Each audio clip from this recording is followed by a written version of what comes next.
Hello, everyone, and welcome back to Pokemon Legends Arceus. Yes, I cannot get this Luxio right now, so I had away that we go. I had that same sort of realization when I was streaming the game that like, wow, these higher level Pokemon are just out of my league right now. I can't do this. And it's such a hard thing to do because my instinct is to challenge myself with the hard enemies in the early game. Because normally it's something that you can do with significant effort. But See, and I have to ask again, why can't I personally just put the Pokemon in a full Nelson and have my Cyndaquil throw the Pokeball? Because these creatures are capable of breathing fire and lifting objects 300 Yeah, pounds. and I'm capable of putting them in a full look, it's Nelson. because you're not Leon S. Kennedy, all right?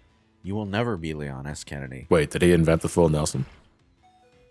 I thought his name was Leon. Typically, when you go one-on-one with a Pokemon, you have a 99% chance of losing. But John's a genetic freak, and he's Scott, not I'm going to stop you right there. Scott, the camera's off. So I'd say the Pokemon only has a 96% chance of winning at most. Pokemon Legends Sacrifice.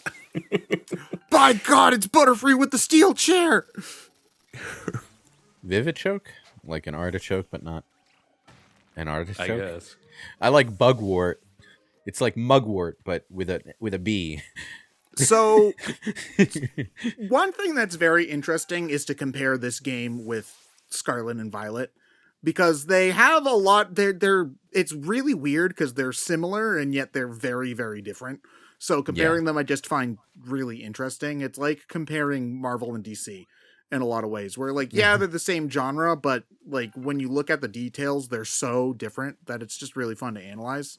For one thing, Scarlet and Violet definitely goes for a much like vaster approach in terms of not even just that it's one big world, but the areas themselves are generally much more open. And this is, I assume, so that you can ride the motorcycle around and you have space to do that. Versus like if you look at Arceus here, like there's much more hills and there's things going in and there's more recognizable landmarks all over the place. I wouldn't say that. I wouldn't say that Scarlet and Violet lacks that, but the graphics shortcomings really don't do it any favors. Yeah, I mean, I played both of these games primarily handheld because that's just how I do. And I would say, especially in handheld mode, Arceus holds up better than Scarlet Violet. Neither game looks great, but in the game kind of Scarlet and Violet definitely struggle on the Switch's aging hardware. It's not the hardware that causes it to struggle; it's the lack of optimization, the memory leak issues, and everything. There's that too, but I don't. As much as I love the Switch, I don't think it can be denied that it is getting long in the tooth, for sure, and that more horsepower would help.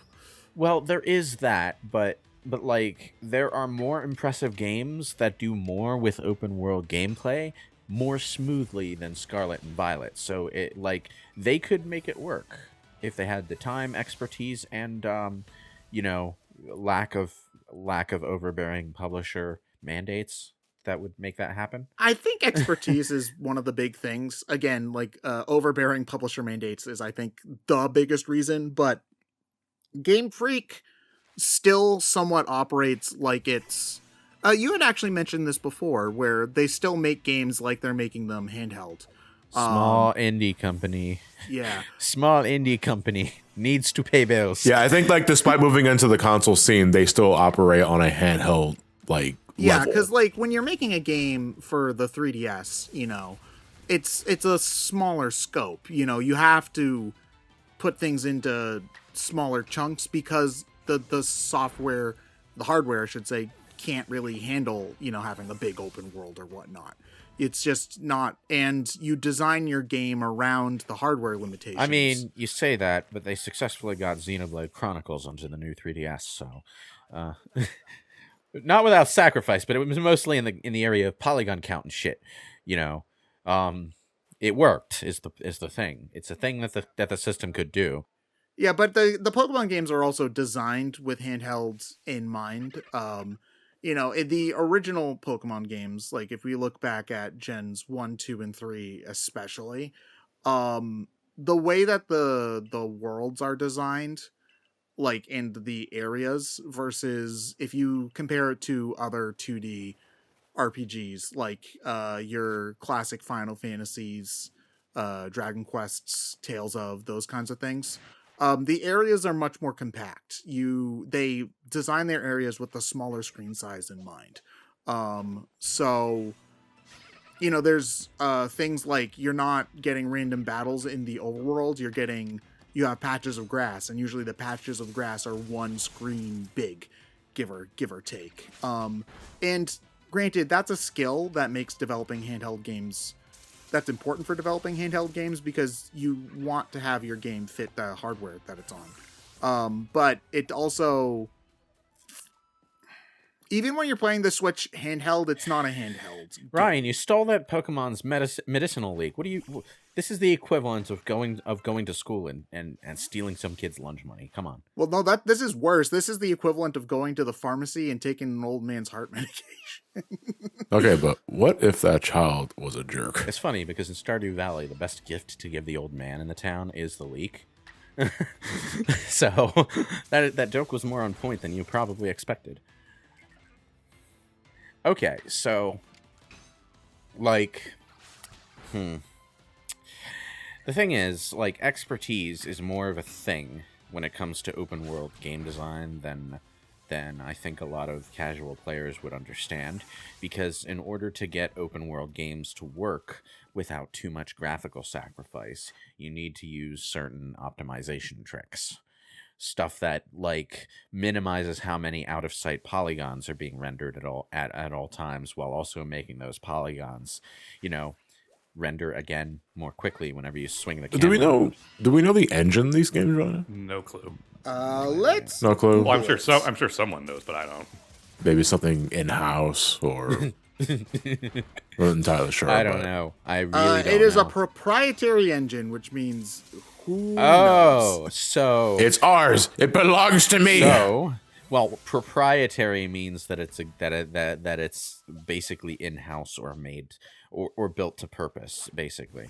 But Yeah. but that means all the flaws in the engine are squarely on the shoulders of Game Freak. So yeah. It's not just them not knowing how to use Unity. They built an engine that doesn't work properly for what they're doing. That's kind of sad. Hold on, that was a weird thing he says. You do really well for a stranger that fell from the sky. I was like, what's your metric on that? Am I the first? Am I not the first? Am I not the only one? Yeah. So, speaking of optimization, I think the coolest optimization I've ever seen is in Horizon Zero Dawn, where literally only what's on screen is being processed at any given time. Oh yeah, that game fucking has a really intense culling thing happening behind the scenes. So that I just find really cool, because I'm sure that kind of thing is really, really hard to do while not being noticed by the player. So especially when you have a fully controllable camera, because yeah, that's kind of weird. It's it's similar, not quite similar, but similar enough to how Crash Bandicoot did its loading, but it's open world. Yeah, because and not linear hallways. If you go forward, basically everything behind you just pops out of existence, right? Final Fantasy XIV has a similar option in its graphics options. You don't have to turn it on, but it's a thing that the game can do to save on resource hardware costs. It's so that your computer doesn't cry when you're doing hunts. It would make your computer worse when doing hunts? No. So the thing is about when I'm talking specifically about hunt trains, it's when a lot of folks just rally in the overworld and hunt down elite marks. When there are 7,000 players on screen all at once trying to dogpile Odin. Yeah. Oh, I see. And so the game's just busy shedding tears trying to do 5,000 different. And this is even with if you turn party effects off or graphical effects for spells for everybody else except yours off, your computer is still. So that you can see what the fuck you're doing, let alone yeah, exactly. let alone the hardware concerns. You got the spell effects going off all over the place. You got the damage numbers on top of the spell effects going off all over the place. You can't even see the players anymore. It's like a cartoon beat 'em up cloud going on with Batman sound effects on top of it. That's what it looks like. And you thought the fucking that's what I need. I need automatic. And you thought the fucking crazy damage numbers in Final Fantasy 13 were weird. Okay. So, oh man, something about, I mean, I know that literally every game does it, so it's not special, but finding a bunch of useless shit and then making that useless shit into useful shit, it's just satisfying, man. I don't know what about it. At the same time, like every time I find things and I know if the game has a crafting system, I'm like, fuck, man, I gotta hoard everything. So that's something that Scarlet and Violet did, that like there's like every time you beat a Pokemon, you get shit from it. And that shit, it doesn't do anything. Like, I think you need it for TMs, but that's it. Yeah, TMs are made using specific Pokemon ingredients, but every Pokemon only has one ingredient tied to them. So the core of the system is you look at the TMs and you see what Pokemon you need to go after and harvest ingredients from, and then you go send your Pokemon out to beat them up in the field, and you can gather those ingredients rather quickly. But it does still take some work. The frustrating thing about it for me, though, was that like they had finally fixed TMs and made them infinite use. And then they were like, okay, this is an open world game, so we need stuff for people to pick up so they don't get bored. And so we need something to do with this stuff. And so they just made TMs not reusable again. You know, I actually prefer the way the Scarlet and Violet does it. And the reason for that is, yeah, it's easy enough to get the TM that you want with a minimum application of work, but you have to have access to the area that Pokemon is in order to do so freely. And and that means when you get a higher level TM earlier in the game, you have to really think about who you use it on. And it's not as if the move goes to waste if you use it on a Pokemon and then decide, maybe that TM was a little more situational than you expected. You can still have that Pokemon just put the TM move they learned into their forgotten moves list and relearn it later.